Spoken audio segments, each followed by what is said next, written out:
नमस्कार, मैं बालकृष्ण मुले और आप देखना शुरू कर चुके द प्राइम टॉक का स्पेशल सेगमेंट वॉरियर की हमारी गेस्ट है भारतीय जनता पार्टी स्वयं सहायता समूह की नगर संयोजक श्रीमती राधा जी राठौर। राधा जी, आपका स्वागत है द प्राइम टॉक के स्पेशल सेगमेंट वॉरियर के भीतर। कैसा लगता है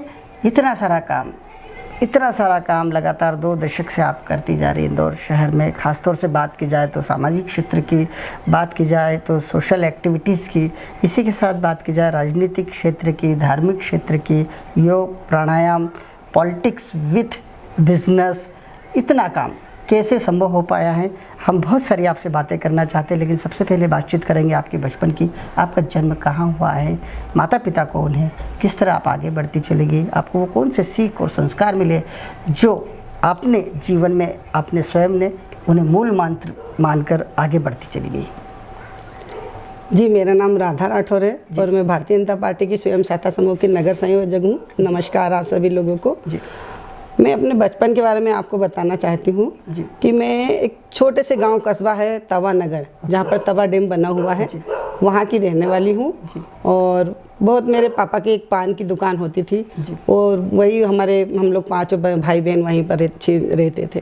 5 मेरी बहन और 1 भाई। बिल्कुल। और उसके बाद में स्कूल में, वहाँ पे शासकीय स्कूल, हमारे समय में तो शासकीय स्कूल हुआ करते थे, तो शासकीय स्कूल में ही हम लोग पढ़ते थे और बहुत ही अच्छी ज़िंदगी और बहुत ही अच्छी स्कूल का टाइम बहुत ही अच्छा हुआ करता था। और हम लोगों ने शुरू से, मतलब हमको मैडम ने नहीं पढ़ाया, हमको सर ने पढ़ाया। क्या बात! तो शुरू से लेके, बचपन से लेके तो लास्ट तक 11वीं क्लास तक हम लोग पढ़े वहाँ पर शासकीय स्कूल में, मगर हमको सर ने पढ़ाया। और जो मेरी सहेलियां थी, हमारे साथ में पढ़ने वाली सहेलियां थी, एक प्रतिभा थी, एक साधना थी समधानी, तो हम तीनों सहेलियां थी और क्लास में सबसे अच्छे पढ़ने में थे हम लोग। क्या तो सर लोगों की, सभी लोगों की हमारे पर बड़ी कृपा दृष्टि रहती थी कि हम लोग। आपका स्वभाव ही इतना खुश मिजाज है और कहीं ना कहीं जो व्यक्ति अपने कार्य को 100% देते हैं वही कहीं ना कहीं इतने खुश मिजाज दिखाई देते, इतने प्रसन्न नज़र आते हैं। और कहीं ना कहीं ये खूबी आपके भीतर बचपन से थी। किस तरह के खेलों में हिस्सा लेते थे आप लोग बचपन में? क्या खेल हुआ करते थे आपके समय में? हम लोग जब स्कूल में पढ़ते थे तो हमारे समय में देखो छोटा सा कस्बा था, बड़े बड़े गेम्स तो उस समय हुआ नहीं करते थे। छोटे गेम्स होते थे, मतलब जैसे खो खो है, दौड़ है, ऊंची कूद है, इस प्रकार की जो भी गतिविधियां स्कूल में होती थी, सारी गतिविधियों में मैं भाग जरूर लेती थी। बिल्कुल सही कहा। ज़िंदगी आगे बढ़ती ही व्यक्ति की और विवाह के साथ ही ज़िंदगी पूरी तरह से बदल जाती है। आपकी शादी कब हुई है? इंदौर कब आप आई? मेरी शादी 83 में हुई और 83 में ही मैं इंदौर आ गई थी। मैं 9th क्लास पढ़ती थी उस समय, मेरी शादी हो गई थी उस समय। और 10th और 11th क्लास फिर उसके बाद मैंने शादी के बाद पढ़ाई की और शादी के बाद पढ़ाई करके फिर मैं इंदौर में आई और सास ससुर के बीच में रह के, उनके सारे परिवार के बीच में रह के सारी जिम्मेदारियों को निभाया। 2 मेरे बच्चे हुए, एक बड़ी वाली बेटी मेरी 87 में हुई और सेकंड वाली बेटी मेरी 89 में हुई। बिल्कुल। और उसके बाद में फिर हम लोगों ने अपनी घर गृहस्थी अलग शुरू की और फिर हम लोग मेघदूत नगर में सबसे फर्स्ट नंबर में रहने के लिए आए, जहाँ पर मैं 20 साल रही मेघदूत नगर में। जी, किस तरह की एक्टिविटीज़ हुआ करती थी विवाह के पश्चात? जिस तरह इंटरव्यू से पहले भी हमारी चर्चा हुई तो आपने कहा कि विवाह उपरांत 8 साल बाद आप सामाजिक क्षेत्र में सक्रिय हुए। किस तरह का क्षेत्र था, किस तरह के कार्य होते थे, आपको कैसी प्रेरणा मिली, कहाँ से प्रेरणा मिली कि मुझे सामाजिक क्षेत्र में सक्रिय होना है और ख़ास तौर से महिलाओं पर केंद्रित होकर कार्य करना है? मुझे कहीं ना कहीं पहले से मन में भी लगा करता था कि मुझे कुछ ना कुछ महिलाओं के लिए करना है। तो सास ससुर के बीच में रहते हुए और परिवार को संभालते हुए हम लोग बाहर नहीं जा सकते थे। चूँकि मैं राजपूत समाज से बिलोंग करती हूँ, तो हमारे समाज में पर्दा प्रथा बहुत थी, तो लंबा घूंघट डाल के परिवार के बीच में रहना पड़ता था। और इसलिए परिवार के साथ जिस प्रकार से वो चाहते थे उसी प्रकार से हम लोग रहते थे। पर जब हम लोगों को कुछ समय बाद अलग होना पड़ा तो उस समय फिर मैंने अपना सामाजिक कार्य शुरू किया। तो कई बार कई महिलाओं को कोई प्रॉब्लम होती थी, मेरे पास आती थी, मुझे बताती थी, तो मैं उनकी प्रॉब्लम को सॉल्व करती थी और बहुत अच्छी तरीके से समझा देती थी। किसी के यहाँ पति पत्नी का झगड़ा हुआ, किसी के यहाँ सास बहू का झगड़ा हुआ, अड़ोस पड़ोस में झगड़ा हुआ, तो सभी लोग आ जाते थे मेघदूत नगर में कि मैडम थोड़ा समझाइए ना आप। तो सब लोगों को समझा देती थी, तो मुझे भी अच्छा लगता कि नहीं, मेरा कहना मान लिया, उनकी घर गृहस्थी बस गई अच्छी तरीके, तो बहुत अच्छा लगता था। एक समाज सेवा करके मन में एक शांति मिलती है मुझे कि मैंने कोई काम किया। तो बहुत सारे लोग यूँ कहते हैं कि पूजा करना चाहिए, पूजा तो भगवान को तो मैं मानती हूँ, ऐसी बात नहीं है, मगर अगर हमने पूरे दिन भर में किसी एक व्यक्ति का अच्छा किया, भला कर दिया, तो वो पूजा सबसे बड़ी पूजा होती है। बिल्कुल सही कहा। और आपने कहीं ना कहीं कि मानव सेवा ही माधव सेवा कहलाती है, यूँ भी कह सकते हैं कि नर सेवा ही नारायण सेवा कहलाती है। और इसी काम को आप करते हुए आगे बढ़ती चली गई। सामाजिक क्षेत्र में काम करते हुए कहीं ना कहीं आपके पास आज जो भारतीय जनता पार्टी का दायित्व है, स्वयं सहायता कि आप नगर संयोजक है, खासतौर से देखा जाए तो भारतीय जनता पार्टी एक बड़ा दायित्व है, किस तरह के कार्य होते हैं इसमें? स्वयं सहायता समूह का जो दायित्व मुझे हमारे आदरणीय विधायक रमेश मेंदला जी के माध्यम से नगर संयोजक मुझे बनाया गया, ये एक बहुत बड़ा दायित्व है। कहने के लिए तो बहुत छोटा सा है, मगर जब इसका विस्तार हम देखेंगे तो हमारी भारतीय जनता पार्टी ने स्वयं सहायता समूह सिर्फ महिलाओं के लिए बनाया हुआ है। और जो भी महिलाएं कुछ करना चाहती हैं, ज़िंदगी में आगे बढ़ना चाहती हैं, उनके पास कोई ऐसा माध्यम नहीं था जिसके माध्यम से वो कुछ कर सकें, उसकी शुरुआत कर सकें। तो हमारे माननीय मुख्यमंत्री जी ने बहुत सारे पूरे देश में, मध्य प्रदेश में स्वयं सहायता समूह का निर्माण करा, जिसमें 10 महिलाएं BPL वाली रहती हैं और 3 महिलाएं सामान्य रहती हैं। ऐसी महिलाएं अपना स्वयं का 100 रुपये 50 रुपये की बचत करती हैं।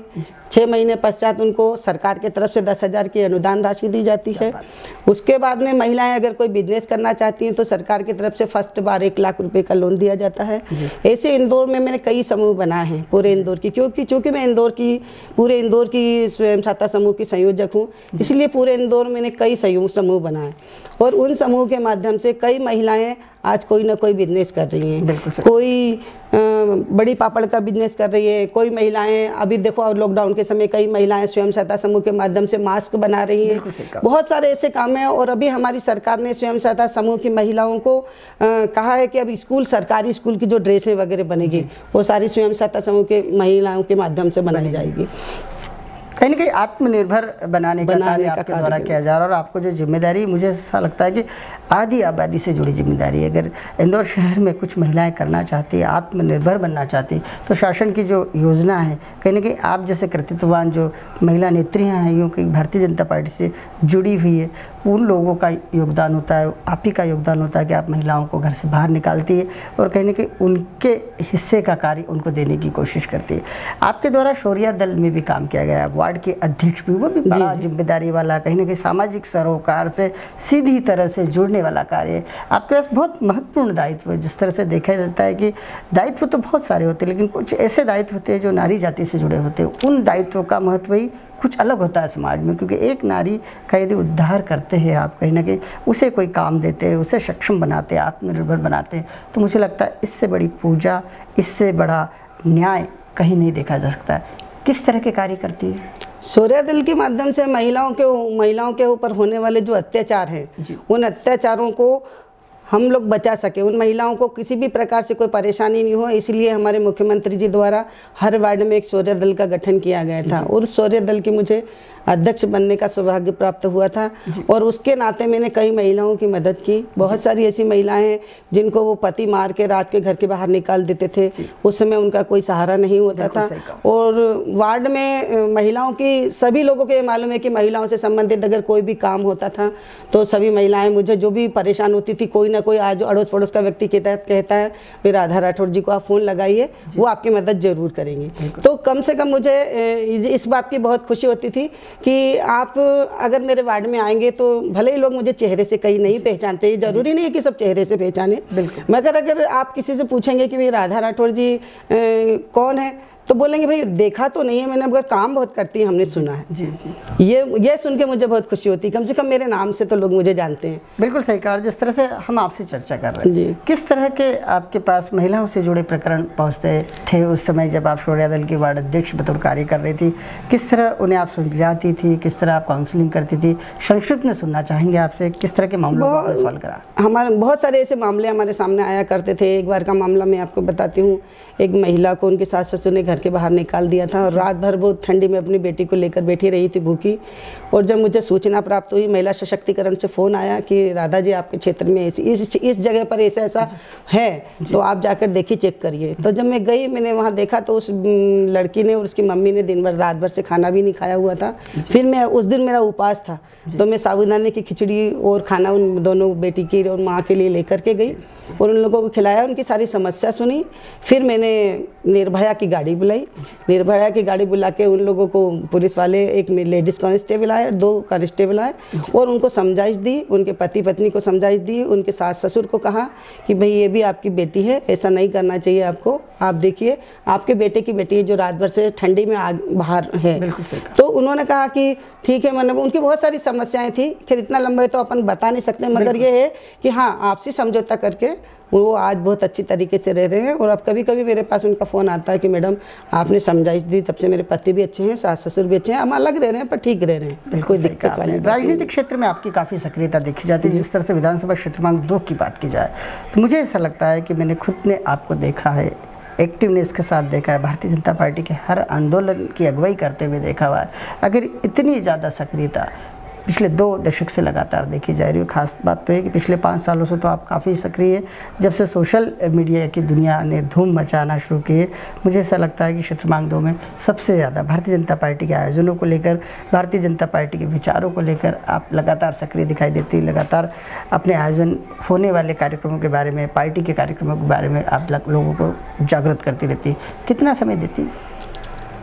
मुझे तो सिर्फ मेरी भारतीय जनता पार्टी का ही दिखती है, बाकी कुछ नहीं। अगर मैं घर में खाना भी बनाती हूँ और सूचना आती है कि भारतीय जनता पार्टी का ये प्रोग्राम है, तो खाने को छोड़ के मैं भाग जाती हूँ पार्टी, और समय पे। ये सभी लोग जानते हैं, पार्टी के सारे लोगों को मालूम है कि अगर 10 बजे का समय दिया है तो समय का विशेष ध्यान रखते हुए, क्योंकि राजनीति में बहुत लोग ऐसा कहते हैं कि भैया 10 बजे बुलाए तो 12 बजे या 11 बजे पहुंचेंगे, मगर मैं टाइम की बहुत पंक्चुअल हूँ और टाइम पे पहुंचती हूँ हमेशा पार्टी के प्रोग्रामों में। अगर लेट हो गई कभी तो मैं नहीं जाती, नहीं तो वैसे 99% मेरी पार्टी के हर प्रोग्राम में उपस्थिति रहती है। और सोशल मीडिया पर सक्रियता का क्या राज? सोशल मीडिया पर सक्रियता का ये राज है कि भाई हम क्या जो कार्य कर रहे हैं लोगों को मालूम तो पड़े। बिल्कुल सही। पहले ऐसा होता था कि काम कुछ भी करते थे किसी को मालूम नहीं होता था, कोई हम सिर्फ हमारे क्षेत्र तक सीमित रहते थे। अब सोशल मीडिया के माध्यम से पूरा देश देखता है, पूरा संसार देखता है हमको, और बहुत पूरे आज मेरे सोशल मीडिया पे 5000 मेरे फ्रेंड्स बने हुए हैं फेसबुक पे, और कम से कम 2000 फ्रेंड्स रिक्वेस्ट मेरी पड़ी हुई है जो मुझे दूसरी आईडी बनानी पड़ेगी। आखिर तो इस कौन से लीडर की बात की जाए, भारतीय जनता पार्टी के वो कौन से नेता हैं जिनके विचारों से आप प्रभावित और कहने की लगातार पिछले 20 सालों से भारतीय जनता पार्टी के लिए पहले कार्यकर्ता और फिर विभिन्न पदों पर काम करते हुए अपने आप को हमेशा सक्रिय रखे हुए? हम जिनसे प्रेरणा ली है मैंने, वो मेरे आदरणीय दादा दयालु विधायक रमेश मेंदला जी हैं, और वो ही मेरे मार्गदर्शक हैं। उन्हीं के पद चिन्हों पे चल करके मैं भारतीय जनता पार्टी में आना चाहती हूँ, क्योंकि उनके जैसे विधायक पूरे देश में क्या पूरे संसार में कहीं नहीं मिल सकते हैं। मैं अपने आप को बहुत सौभाग्यशाली समझती हूँ कि मैं एक भारतीय जनता पार्टी की सदस्य हूँ जो देश की सबसे बड़ी पार्टी है। और दूसरा उससे भी ज़्यादा सौभाग्यशाली मैं हूँ, इंदौर में हूँ जो माँ अहिल्या की नगरी है, और उससे भी ज़्यादा सौभाग्यशाली इसलिए समझती हूँ कि मैं विधानसभा 2 में हूँ।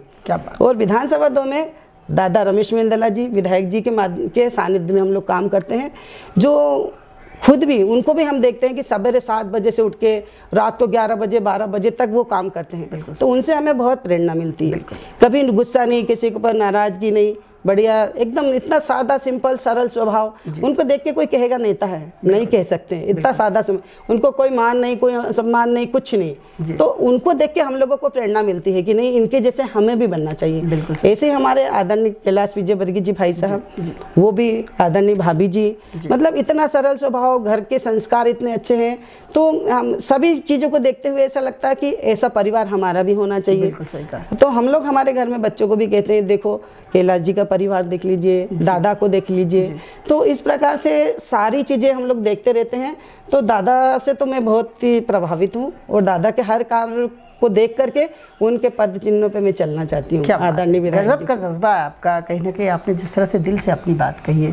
भारतीय जनता पार्टी विधानसभा क्षेत्र क्रमांक 2 केवल एक परिवार के रूप में आगे बढ़ते हुए कहीं ना कहीं ये परिवार जो है उन संस्कारों से बंध सा गया है जो विजय वर्गीय परिवार के संस्कार देखे जाते हैं, और वही संस्कार विधायक रमेश मेंदला जी में भी देखे जाते हैं। जो आदर सम्मान, एक संत का स्वभाव जो होता है, वही स्वभाव रमेश मेंदला जी के भीतर अपने कार्यकर्ताओं के लिए होता है, और वो बार बार इसीलिए इतना प्रेम, इतना कार्य विधायक रमेश मेंदला जी के लिए आप जैसे कार्यकर्ता करते हैं।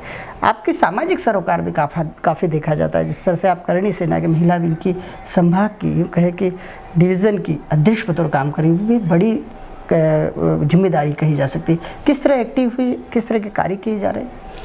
करणी सेना के माध्यम से अभी हम लोगों ने जैसे कि करनी सेना के माध्यम से हम लोगों ने बहुत सारे ऐसे कार्य किए। उसमें जैसे पार्टी की तरफ से कार्य थे, सामाजिक कार्य भी हमारे आते हैं। अच्छा। महिलाओं के कार्य आते हैं। महिलाओं के लिए किसी भी प्रकार से कोई किसी भी प्रकार से अपशब्द का प्रयोग ना करे, महिलाओं का अपमान ना करे, इसलिए महिला विंग में मुझे लिया गया है और महिलाओं को जोड़ा जाए। अधिकतर महिलाएं, ज़्यादा से ज़्यादा महिलाएं जुड़े, इसलिए मुझे इतना बड़ा पद दिया है वहाँ से करनी सेना की तरफ से। और हमारे जो राष्ट्रीय अध्यक्ष जी अंबू जी हैं, वो भी बहुत ही अच्छे व्यक्ति हैं और वे महिलाओं के हक के लिए लड़ते रहते हैं हमेशा। अब समय समय पे सारे प्रोग्राम्स होते हैं। हमारे समाज की जो विधवा महिलाएं हैं उन लोगों के लिए हम लोगों ने बहुत सारे कार्य किए हैं। विधवा महिलाओं को राशन कार्ड बनवाना, उनको पेंशन दिलवाना, और अभी जो मुख्यमंत्री और प्रधानमंत्री की तरफ से जो निःशुल्क अनाज मिल रहा था, उस अनाज के लिए उन लोगों को राशन की पर्चियां दिलवाना, ऐसे कार्य समाज के माध्यम से भी हम लोग करते हैं। हमारे समाज की महिलाओं के लिए उनके जो गरीब बच्चे हैं उन लोगों के फीस का इंतजाम करवाना है, समय समय पर उन लोगों को प्रोत्साहित करना, जो बच्चे अच्छे पढ़ने लिखने में हैं उन सारे बच्चों को प्रोत्साहित करना, काफियाँ वगैरह देना है। इस प्रकार देखा जाता है कि महिलाओं की बार बार एक आपत्ति होती है कि हमें जिम्मेदारी, हमें दायित्व नहीं मिलते, लेकिन आप काफ़ी सौभाग्यशाली, मुझे खुद को महसूस हो रही है कि आपको समय समय पे खूब अच्छे उम्दा दायित्व मिले, पार्टी की तरफ से कहे, शासन की तरफ से कहे। आप जेल समिति में भी रही है, खासतौर से वो महिला कैदी जिन्हें उनके अधिकार मिल पा रहे हैं, नहीं मिल पा रहे, ये भी आपको करीब से देखने का मौका मिला है। किस तरह का आपका कार्यकाल रहा है एक जेल समिति सदस्य के रूप में?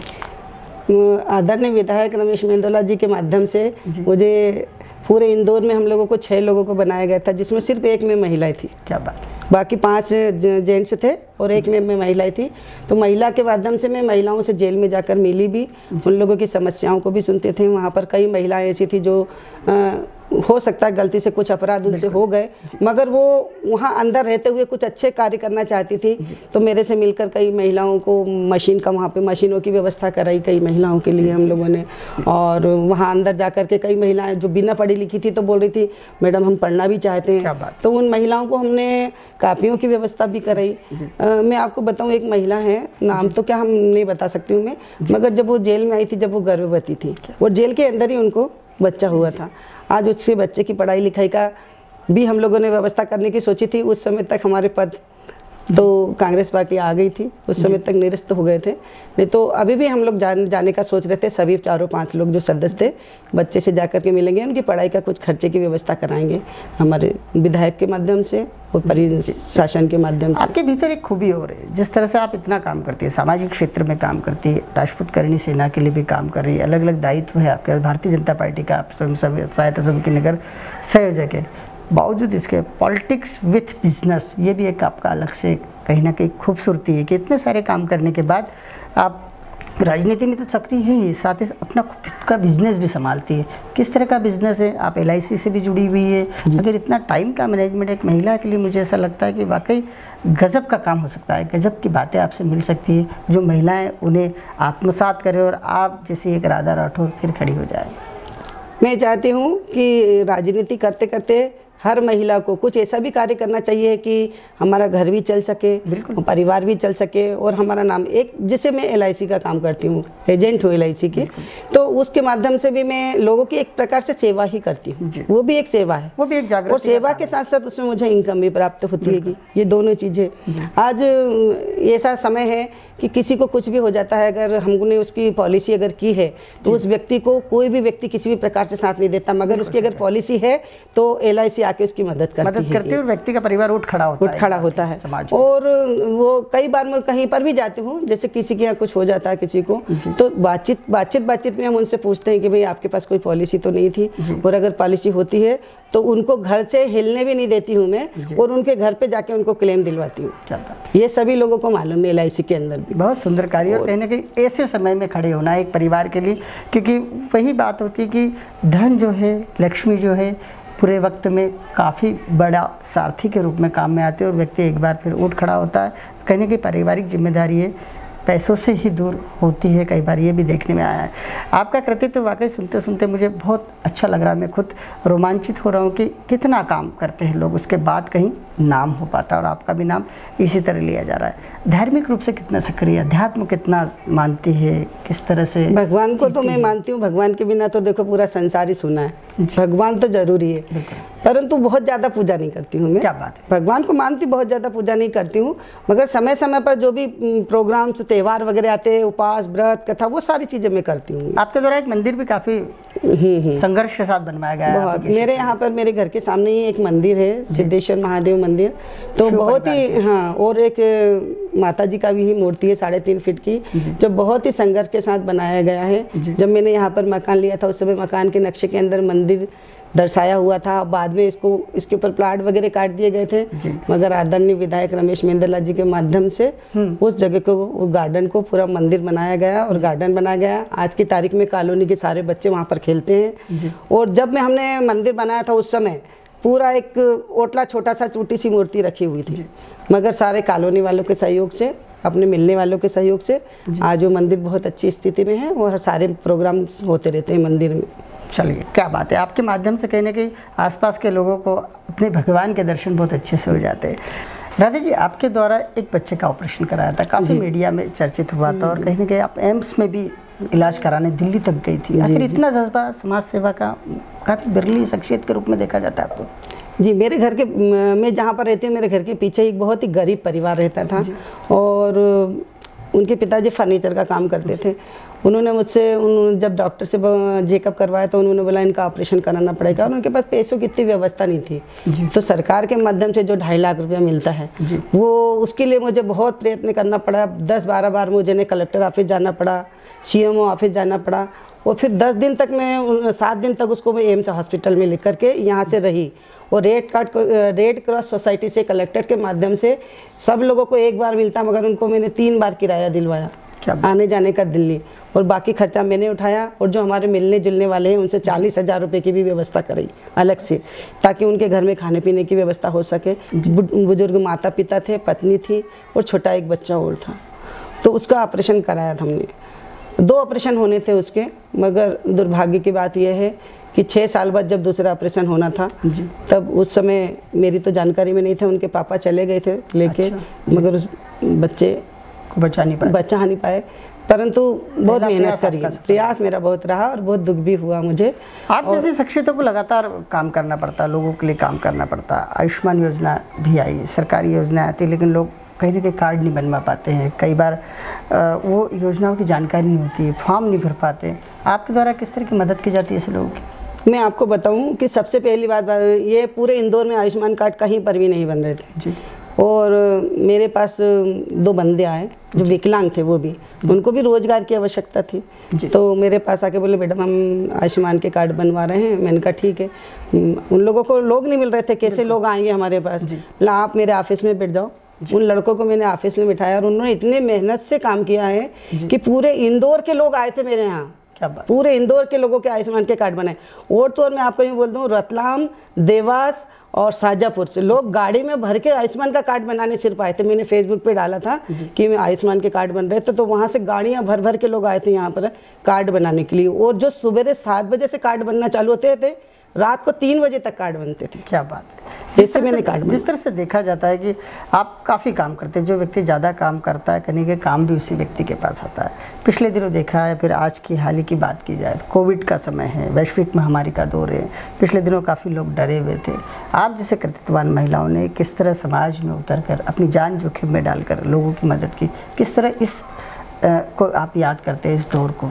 लॉकडाउन के समय लोग बाग बाहर निकलने के लिए बहुत डर रहे थे। सही बात है। एक ऐसी बीमारी थी, महामारी थी, जिसको भाई छूते से किसी को बीमारी हो सकती, मृत्यु भी हो सकती, तो सारे लोग बहुत डरे हुए थे। मगर मेरा मानना ऐसा था कि अगर समाज सेवा करते करते अगर हमें कुछ हो भी जाता है तो कोई बात नहीं। क्या बात है। और इसी उद्देश्य को लेते हुए पूरे लॉकडाउन भर, मतलब 27 मार्च से हम लोगों ने पूरे वार्ड में, एक वार्ड 21 में जो अनाज आदरणीय रमेश मेंदला जी के माध्यम से सूखा अनाज, फिर कंट्रोल का अनाज, फिर भोजन के पैकेट, ऐसी सारी चीज़ें है ना, रोज ही जाती थी। मैं सुबह से निकल जाती थी तो रात को ही आती थी और सभी दूर सारा सामान में वितरित करती। कितनी निरंतरता के साथ सेवा के कार्य को? 3 महीने तक निरंतर सेवा की मैंने। 3 महीने तक हमारे दादा दयालु के माध्यम से 3-3.5 हजार पैकेट राशन के प्रत्येक घर में वितरित किए गए, प्रतिदिन। और उसके बाद में दूसरी बात यह है कि मंगल नगर एक अच्छी सोसाइटी मानी जाती है वहाँ पर, तो वहाँ पर बहुत लोगों ने कहा कि वहाँ के लोगों को कोई ज़रूरत नहीं है लॉकडाउन के समय में, मगर मुझे वहाँ का दायित्व सौंपा गया दादा के द्वारा कि आप जाइए और वहाँ पर लिस्ट बनाइए, देखिए कौन लोगों को जब आवश्यकता है। मैं वहाँ पर गई, लोगों ने बोला बहुत दिन बाद आप लोगों ने हमारी खबर ली, क्या बात है? मैंने कहा नहीं, हमारे दादा को आपकी चिंता थी और उनके माध्यम से मैं आपके पास आई हूँ। आपको जो भी परेशानी प्रॉब्लम हो तो आप मुझे बताइए। और मंगल नगर जैसे जगह पे मैंने एक एक घर में और मल्टी में तक मैंने राशन सामग्री बांटी। बात एक छोटे से 5 किलो आटे या इस चीज़ की नहीं है, मगर दादा के प्रेम की बात है। उन्होंने हर तबके के व्यक्ति की चिंता की, चाहे वो गरीब हो चाहे अमीर हो, ऐसा कुछ नहीं। मध्यम वर्गीय लोग बहुत परेशान, अच्छा जो जिनके पास पैसे रहते थे परेशानी में तो थे वो, मगर वो बोल नहीं पाते थे। बिल्कुल सही कहा। और उनकी बात को ला करके मैंने दादा के सामने रखा कि दादा वहाँ मैंने 340 पैकेट बांटे मंगल नगर में। क्या बात है। आपके भीतर एक और खूबी देखी जाती है, जिस तरह से आपने पारिवारिक जिम्मेदारी संभाली। कहीं ना कहीं कहते हैं ना कि यदि एक नारी पढ़ लिख जाए तो कई बच्चों को, कई परिवारों को शिक्षा के क्षेत्र में आगे ला सकती है। आपकी 4 बेटियां हैं, किस तरह इस दायित्व को भी आपने काफ़ी सफलतापूर्वक पूर्ण किया है। आज 4 बेटियां क्या क्या कर रही है, क्या क्या नाम है उनके? क्योंकि हमने सुना है कि खूब क्रिएशन है आपके परिवार में, हर व्यक्ति सेलिब्रिटी के बतौर इंदौर शहर में देवी अहिल्या की नगरी में पहचाना जा रहा है। जी, मेरी 4 बेटियां हैं। सबसे बड़ी बेटी मेरी प्रिया है, उसने भी पीएचडी करा हुआ, उसको भी पोस्ट ग्रेजुएशन कराने के बाद ससुराल में हमारे कंवर साहब एयरफोर्स में हैं, उन्होंने पीएचडी कराई उसको। दूसरे नंबर की मेरी बेटी है एंकर पूजा राठौर, जिसके बारे में पूरा इंदौर ही जानता है और एक सेलिब्रिटी के नाम से भी वो जानी जाती हैगी। और तीसरे नंबर की बेटी मेरी आरती है, उसका नाम, उसने भी एमसीए करा है, उसने भी पोस्ट ग्रेजुएशन किया हैगा। और चौथे नंबर की बेटी मेरी सपना राठौर, जो कि मुंबई में ही रहती हैगी। अभी लॉकडाउन के समय यहाँ पर आए हुए हैं। कई उसने सीरियल्स किए, फिल्म भी की है, और अभी भी फिलहाल में भी एक फिल्म की शूटिंग 18-19 तारीख से उसकी शुरू होने जा रही है। तो जहाँ लोग बाग सोचते हैं कि भैया बेटियाँ होना अपराध है, वहाँ मुझे ऐसा नहीं लगता। मुझे बेटियाँ होने पे बहुत गर्व है कि मेरी 4 बेटियाँ हैं, और मेरा बेटा भी है एक तो जो MPPSC की तैयारी कर रहा है। गुड, शानदार। आपका व्यक्तित्व, आपका कार्य, आपका यूँ कहे कि बहुमुखी प्रतिभा जो है आपकी काफ़ी निखर कर आती है। कई बार देखने में आता है कि आपसे चर्चा भी कर लो तो कहीं ना कहीं व्यक्ति जो आत्मविश्वास से भर सा जाता है। किस तरह के योग, प्राणायाम, एक्सरसाइज अपने आप को सक्रिय रखती है, जोड़ कर रखती है? सवेरे 6 बजे उठती हूँ मैं, सवेरे 6 बजे उठ के सवेरे से योगा और प्राणायाम दोनों में करती हूँ। क्या बात है।